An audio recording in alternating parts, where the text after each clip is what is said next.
Intuition wasn't just this innate intellectual capacity. Intuition was a disciplined practice that you cultivate. In the same way that you would learn to play an instrument, you would learn to build your intuition. Welcome back, everybody. It is your host, Iman, and today I'm feeling grounded in friendships. I've been recently thinking about how navigating different friendships or navigating friendships as you grow in life and in different ages feels really different. Friendships are starting to feel really different in my early 30s than they did in my early 20s or even my mid 20s. And I think navigating what friendship looks like and what friendship means at different parts in your life as you get older, especially as somebody who cares a lot about having friends, being there for friends, and being a good friend, there's not a lot of discussion about it or a lot of examples about it. It made me even think about how a lot of the shows surrounding friendship, whether it be like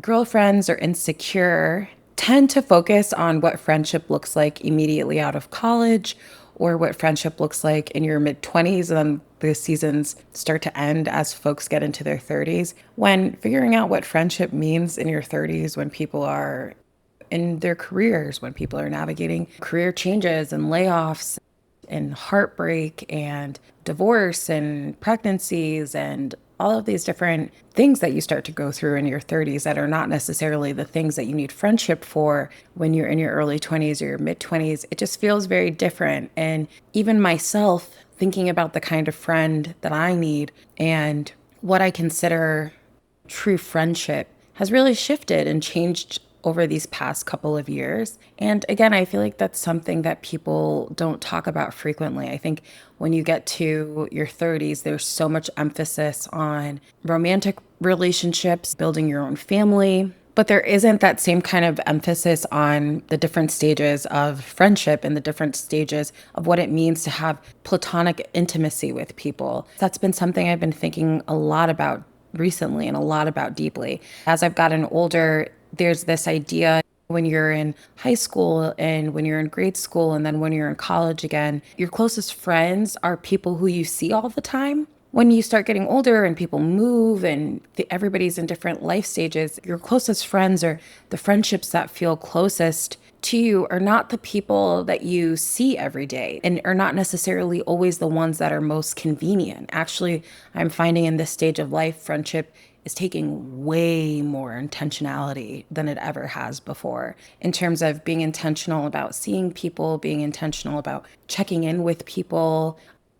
I'm feeling really good and really grounded in friendship, but also having a deep recognition that as I'm entering into my 30s, friendship and what I'm looking for in friendship is also changing drastically. So I'm feeling grounded in the fact that one, friendship is changing, and I am in this part of life and living this part of life where I'm watching my friendships change. But two, I'm finding real grounding in that, okay, if my friendships are no longer defined by convenience or even the frequency with which I see this person who is my friend, but I am going to start measuring my friendships by intentionality. I've told myself I always want to have, after I see a particular friend, by the time that trip or visit ends, I always want to have a date in mind where I'm going to see them next.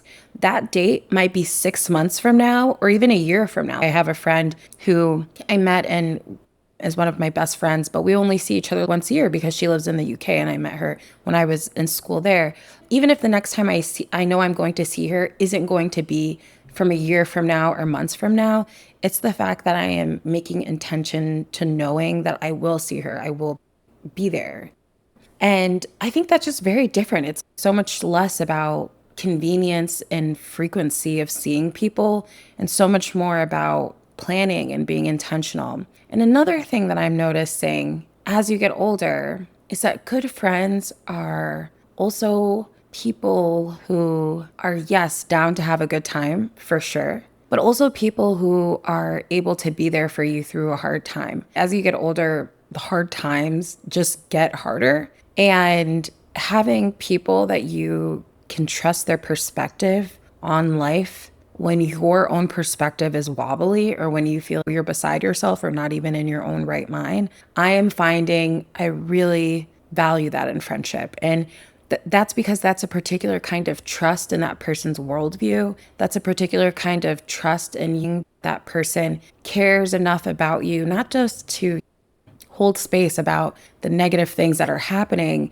but also knows you well enough to know how to direct you back to yourself. And yeah, that's a kind of depth and intimacy and friendship that I'm just finding is more and more important to me, just as much as being able to have a good time. I need both, actually. I need to be able to trust a person's perspective, respect their perspectives, respect how they treat me and other people in their lives, so that when I am feeling a little beside myself, I can rely on their sense of things when I can't rely on my own. And I think that is just a really important and beautiful quality about adult friendships. And I feel very lucky and very blessed to have those kinds of friendships and have people that I can text when I'm having a really hard time, and feeling grounded for people who have done that for me, and feeling grounded in the opportunities that I've had recently to also do that for other people, to be there for them in the same way that they were for me when I was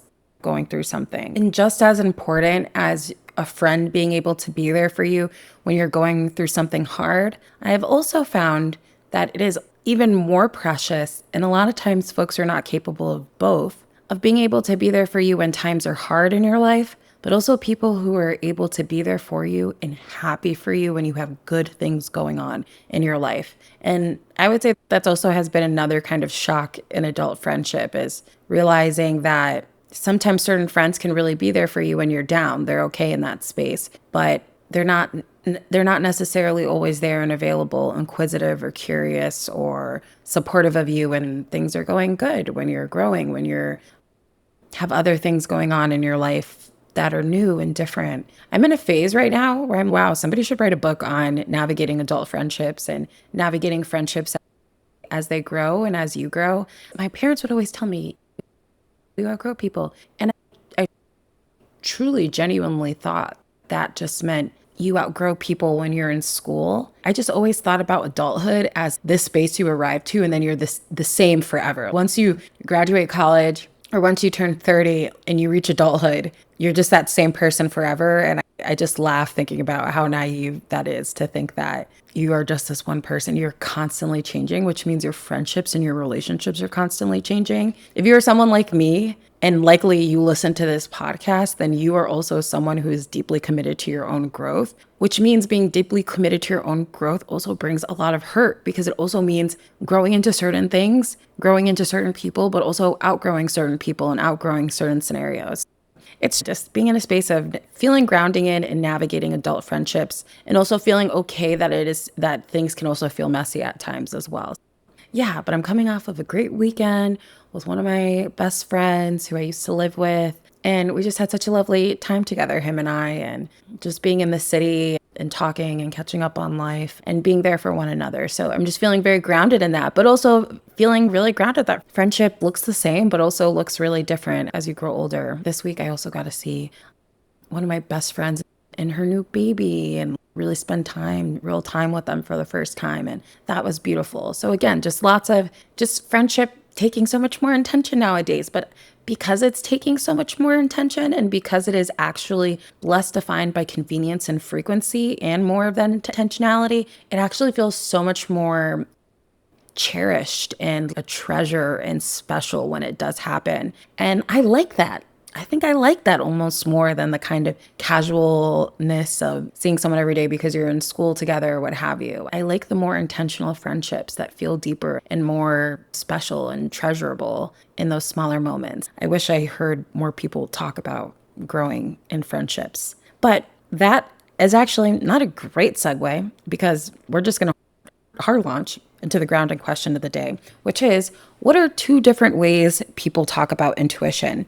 Now, I'm bringing this up because I am currently turning my attention towards writing this book chapter on intuition. And it's a chapter for an edited volume that's going to be on modern spirituality. And Thankfully, you're probably not going to hear me talk loads about the article that I was writing on the Republic of New Africa, because I'm really happy to share that I submitted the revised version, like I mentioned last week, and I already got feedback that it's been accepted. Doesn't need to be another revision. So it's just fully accepted by the journal. And I feel super grateful for that. I know I'll have to go through page proofs, but all the hard intellectual work is over with, and that project is over with. And I'm a very one-track kind of minded person. I do work on things multiple times, but in terms of one big writing project, I always do one at a time. So I always knew that at the end of June, I was going to have this article done and over with. And then in July, I was going to turn my attention to this book chapter that I am writing on intuition for this edited volume that is going to be coming out on modern spirituality.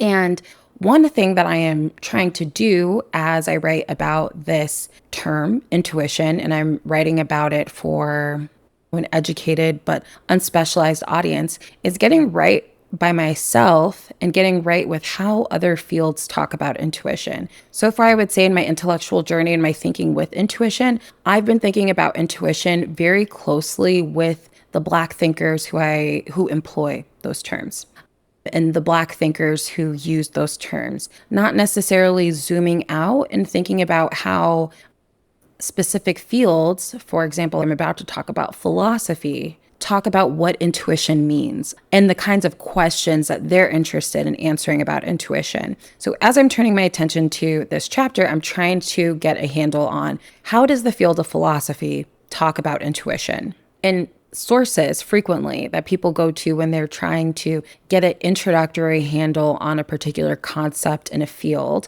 So for me, I'm trying to get an introductory handle on the way that philosophy talks about intuition is they go to edited volumes. So edited volumes in academia are normally these collection of essays that are specifically meant to introduce people to a term, a field, and they're really written as teaching tools, and they're really written as summaries, summarizing basically what a big field is saying into a small digestible chapter that gives people a starting point on the conversation. So as an academic, that's how I also try to get my 101 introduction to things. So I wanted to get my 101 introduction to how the field of philosophy is talking about intuition. And for that, I went to two different sources. I went to the Stanford Encyclopedia of Philosophy, which is an amazing online resource. And I'm going to link the particular intuition section that I referenced. And then I read this really great chapter by Mark Moffett called Intuition as Evidence, an Introduction for the Routledge Handbook of the Philosophy of Evidence. So again, the philosophy of evidence. I had no idea that there is such a thing called the philosophy of evidence, but going to the Routledge Handbook and seeing, oh, first off, it's very interesting to me that intuition seems to be the term that folks in this subfield of philosophy, the philosophy of evidence, are interested in talking about. And so I just bring that up because I wanted to talk today about the intuition as evidence argument and way of thinking that I encountered in these sources and within this particular discipline, and how I think it compares and builds off to the way that I have been thinking about intuition through my work within Black intellectual history, through thinking with Black thinkers and more of the primary sources of how they employ intuition and theorizing with them, and comparing what I think are two different ways that folks talk about intuition. So based on these interesting introductory pieces on how philosophy is talking about intuition, they have actually been really interesting. And as the kind of the titles of the main chapter that I was drawing on and that I resonated with the most, it was talking about intuition as evidence. So very much so, that kind of is a preface and an introduction to how people are thinking about it.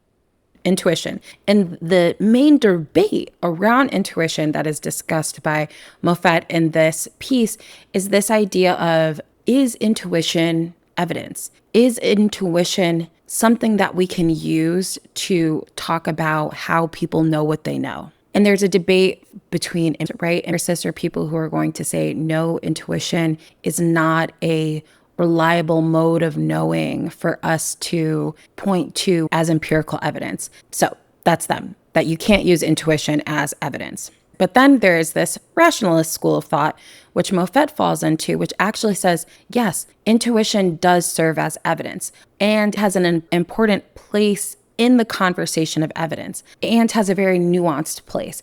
So it is almost even reductive to say that in this philosophical debate that rationalists think that intuition is evidence, but rather Moffett wants us to see that intuition is an epigy or a mode of knowing. At a very base level, they want us to see intuition as naming a intellectual capacity that people have and a mode of knowing that is focused on perceptual knowledge or what something seems. And so what does he mean by perceptual knowledge? Perceptual knowledge names how something seems. I can seem okay. Somebody can seem off. I don't necessarily have direct evidence in terms of why I think something is off, or for myself, I cannot yet name why I think that thing seems off, but I have a sense of knowing that something is off. And so that is perceived knowledge. I am perceiving that knowledge. Intuition as a particular kind of intellectual capability that allows us to name knowledge that we have before we actually have cherry sources for. That we need a concept and a term to name the fact that as humans, we can sense that something seems one way, and we, in that sense of what something is a form of knowledge, but we might not necessarily yet have evidence about it. And we need to think about this in the mode of or knowing, because we need terms to understand human knowledge and human intellectual capabilities that name a sense of things and how something seems before we actually have evidence for it, right? You can have a hunch about something. You can have a gut feeling. But I don't even want to apply those words hunch and gut feeling, because those are particular modes of knowing that are embodied and located in the body. And philosophy, as it is standing now, and my understanding of how they're thinking about intuition and how Mark Moffett and the Stanford Encyclopedia of Philosophy think about it, they are not thinking about intuition in the realm of embodied knowledge. That is actually how Black thought and Black thinkers like Audre Lorde and so forth are thinking about intuition, and Black feminist thought is thinking about intuition. That is not how philosophy is thinking about it, but that's me putting their language on it, and we're going to talk about the difference. So they talk about it as perceptual knowledge, not embodied knowledge. That is a distinction. But let's go back to the perceptual knowledge.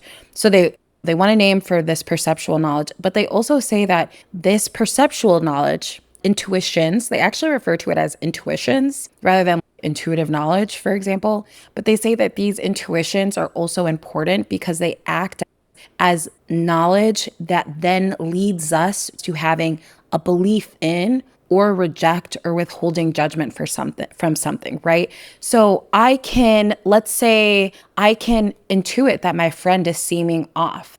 One of my intuitions is that the vibe is off with my friend. That is my perceptual knowledge. Now, I might gather other knowledge, experiential knowledge.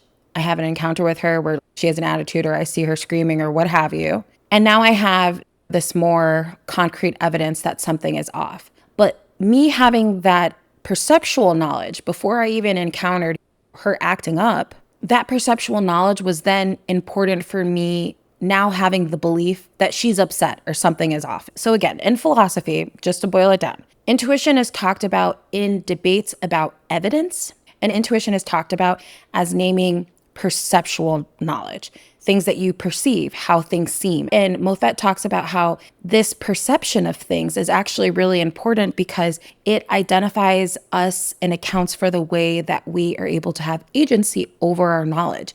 He says that this perceptual knowledge accounts for the me and the you and the individual and the agency of our knowledge. So for example, I can seem like the vibe is off, and then I can witness my friend do something that I then see is off. And now, okay, I have the belief that something is off with her. But let's say somebody else doesn't have that perceptual knowledge. They don't have any kind of intuitive feeling that is off. They see the same exact action, the same exact conversation. And because they didn't have that perceptual knowledge beforehand, they're now experiencing this moment with her, and they're like, oh, okay, I don't see anything off. And so therefore they don't think your friend is tripping, or they don't think your friend is off. So you see how you can both experience, let's say you experience her have the same kind of attitude or conversation, or she says something weird, but one person didn't have the intuitions or the perceptual knowledge that something was off to begin with, and the other person did, and you experience the same moment together with that friend, but then one is, yo, her vibe is off, and the other is like, I don't really know what you're talking about. And so this idea of intuitions as being a kind of precursor knowledge, they call it a priori, or the thing that happens before you actually have evidence for and a belief in something, right? That two people can experience the same thing, but have two different reactions to it. So from my work and my understanding of how they're talking about intuition, I actually find that really useful because I see that the conversation is both landing on one side of the debate of whether or not we can count intuitions as evidence. And they're saying, yes, we should count intuitions as evidence. But they're also saying that intuition creates a space in which we can account for the different beliefs, the different facts, the different kind of experiences that people have with the same kind of knowledge. So that is a summary of how I am seeing philosophy talk about it in terms of evidence, in terms of perceptual knowledge. And it is actually putting into sharper focus for me that philosophy's discussion, or as I am experiencing it in this article, philosophy's discussion of intuition as just knowledge and just evidence, to me, doesn't fully account for the way that I have experienced both on the ground and wrestling with Black intellectual thinkers of the 20th and 21st century of how they think about intuition as not just knowledge and an intellectual capability, but also thinking about intuition as a method. Intuition as both a mode of knowing, yes, but it is also something that you cultivate in a kind of intellectual capacity that you cultivate through particular kinds of disciplined practices. Yes, everyone can have intuitions and intuit things, but intuition is also something you cultivate, and it's a method you use for doing something. So right now I'm thinking with a particular artist for this chapter that uses intuitive art making, right? So she's using intuition to create something. It's not just about knowledge, it's a mode in which she creates and expresses something. And it is also something that is a practice that she cultivates. So I use this example all the time. My first chapter was on Louise Little and the importance of intuition and the lessons that she taught her children on intuition. And one of the things that she did is that she would sit her children in a room, and her son Wilfred Little talks about this, that she would sit her children in a room once that she did with him and close the door and tell them to spend time talking to themselves. And that the more that they talked with themselves, the better that they would become at perceiving knowledge that they would need to help themselves and others. So again, intuition wasn't just this innate intellectual capacity. Intuition was a disciplined practice that you cultivate. You, in the same way that you would learn to play an instrument, you would learn to build your intuition. And it was not just about knowledge for knowledge's sake. It was about making decisions that would ensure their survival, knowledge that they would need to know in this particular kind of world. And that is one of the things that I feel like I have a little bit of a problem with when people talk about intuition exclusively in terms of evidence. Can you use intuition as evidence, which I encountered in the philosophy debate? Because what does it mean to be so obsessed with the idea of evidence when evidence in Black history has a long storied past of being used as justification for the dehumanization of Black folks, right? Let me just walk you through it, right? To be very clear, slavery and colonization, there was so much science and empirical evidence put on, generated, conducted, fabricated in order to justify enslavement and colonization as something that was supported, and the dehumanization of people, the colonization of people, the enslavement of people. That was something that people produced evidence about. They produced evidence about Black people and people of color as being non-human or different from the white race. We have an entire field of eugenics explicitly dedicated to providing evidence on Black people's dehumanization. Or the evidence, for example, in religious studies, sociological evidence that Black folks were emotional and that Black folks were innately religious, and therefore they did not have the same rational capacities as white folks. There is so much talk around evidence in the Western empirical sense that has always been used as a tool of colonization, and in a way in which the Black radical tradition and Black radical thought has always had, and particularly Black feminist thought, has named a particular kind of skepticism to conversations around evidence. Patricia Hill Collins calls this the Eurocentric knowledge masculinization process.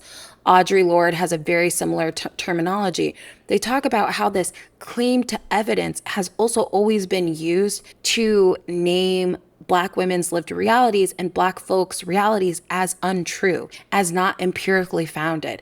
Think about how, if you've ever had the experience, I've had this experience many times, where people will try to say that, oh, there's no evidence for that being racist, or I'm not being racist, or you have no evidence for that claim. And it really messes you up psychologically, because you're like, wait, I know that person was following me in the store. I know that person is talking to me crazy in a way that they wouldn't talk to a white woman. And they will tell you, you don't have the evidence of that being racism, right? This is the key origin story of intersectionality, and that Kimberly Crenshaw talks about how in the legal system, it wasn't set up to recognize evidence of racism and gender discrimination together, right? There's been this really fraught relationship between the category of evidence and empiricism and Black modes of knowing. And so when I think about intuition as exclusively happening in this philosophy discussion, as concerned about whether or not intuitions can be used as evidence, I just think, wow, what does it mean to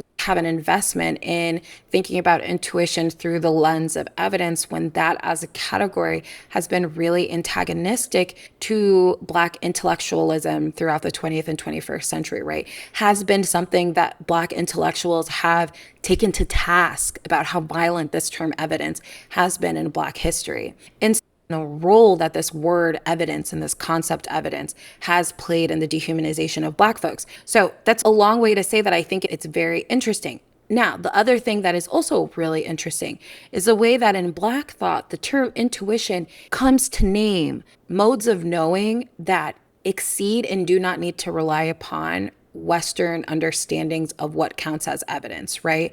So when folks like Audre Lorde and Patricia Hill Collins, when they talk about embodied modes of knowing and use words adjacent to intuition, even if Audre Lorde does use it specifically, but are talking about knowledge in the realm of intuition as we would recognize it today, they're talking about modes of knowing that they know have been discredited through what they call the Eurocentric masculine knowledge validation process, these certain kinds of colonial modes of knowing. So in this way, intuition in Black thought has always been used as a counter to evidence, counter to the concept of evidence as being knowledge that exceeds those kinds of modes of knowing. So again, I'm pointing to a difference in the way that I found intuition being talked about exclusively as perceptual knowledge in philosophy, when often intuition in Black intellectual history and in Black feminist thought is talked about knowledge that is, yes, perceptional, but also knowledge that is anti-colonial and in excess of kind of Western white modes of knowing.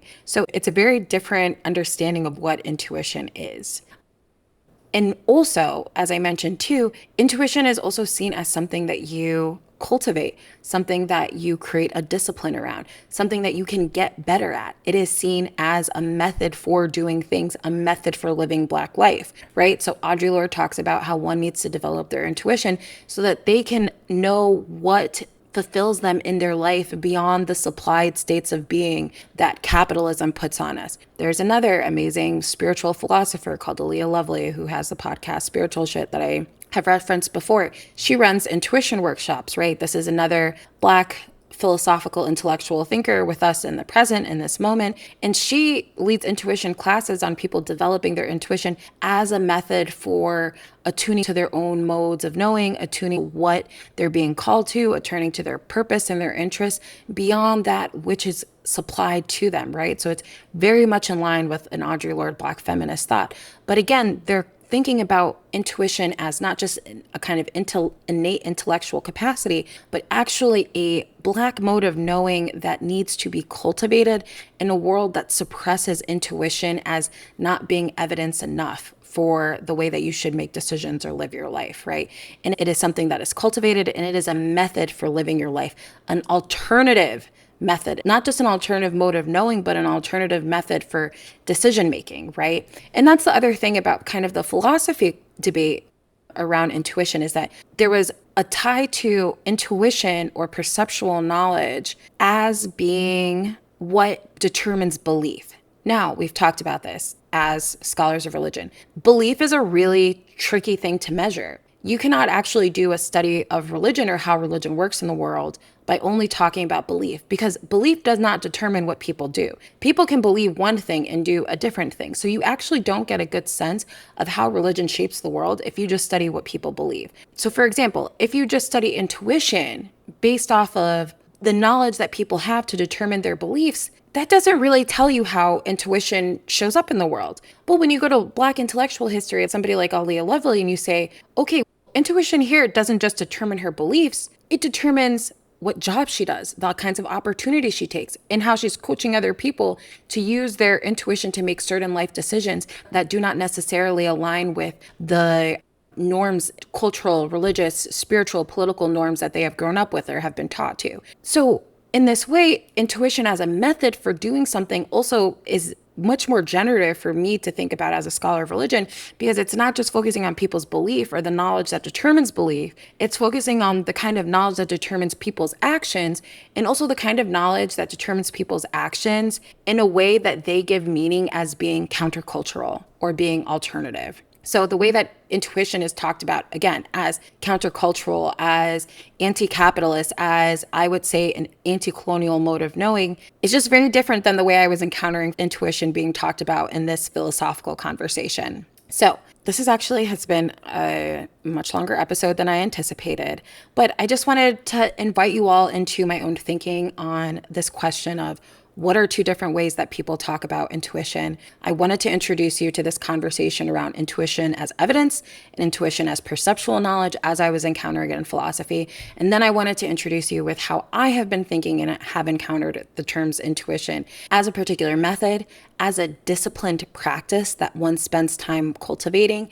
and as being a mode of knowing that is articulated as countercultural, anti-colonial, and alternative to this idea of evidence in the empirical sense, in the Western sense. Intuition as being rendered as this alternative mode of knowing in the world as it is in this moment, and is also articulated as the kind of knowledge that is going to be necessary for reimagining the world. That is very much so how the Black thinkers, whether it be Malcolm X, Louise Little, Audre Lorde, Patricia Hill Collins, or Alea Lovely, all of them talk about intuition in this way, that is about the kind of knowledge that we need in order to remake the world and reimagine the world, not evidence, right? So I hope you guys enjoyed this conversation on how two different fields, that of philosophy as I encountered it in these sources, and that of the Black intellectual 20th, 21st century folks that I encounter in my own work as somebody who is interested in the intersections of Black intellectualism and spirituality. And I hope that was generative. I hope that explained something to you all. I am going to put all of the readings in the show notes for you all to have your own kind of peruse in the kinds of peoples and thinkers that I have named. And with that, I hope you guys have an excellent day. I'm leaving this feeling grounded in the fact that researching is messy. So this episode felt messy because getting a handle on concepts and being somebody who researches and spends time thinking about them, trying to create their own definitions with them, is messy work. It sometimes just needs to flow and come out. Sometimes it needs to stumble out. Sometimes it needs to be forced into words so that you can actually get a grasp on what you're talking about. That was very much so this episode for me as a thought practice, but I hope you enjoyed learning how these two different groups I see as talking about intuition in related but two very distinct ways. As always, I love getting listener questions from you all. You can follow me at IMANABDK on YouTube, on TikTok, on Instagram, and you can send me a DM if you have any questions you want me to handle or answer on the show. I love doing that. And you can also email me. So you're going to have all the readings in the show notes. I hope you guys are doing so well. I think this is week 19, I believe, of the show. And I've just have I'm just so deeply cherish this space. And I feel I am developing a friendship with Grounded, with all of you who listen. And because it is something that I am showing up with intentionally, that I am bringing a lot of care to. And so those are two things that are friendships to me. So therefore, I feel like I am developing deep friendships with you all. So yeah, so I would, again, love to connect with you all. So hit me up on the socials and I will see you here next Monday. Bye-bye.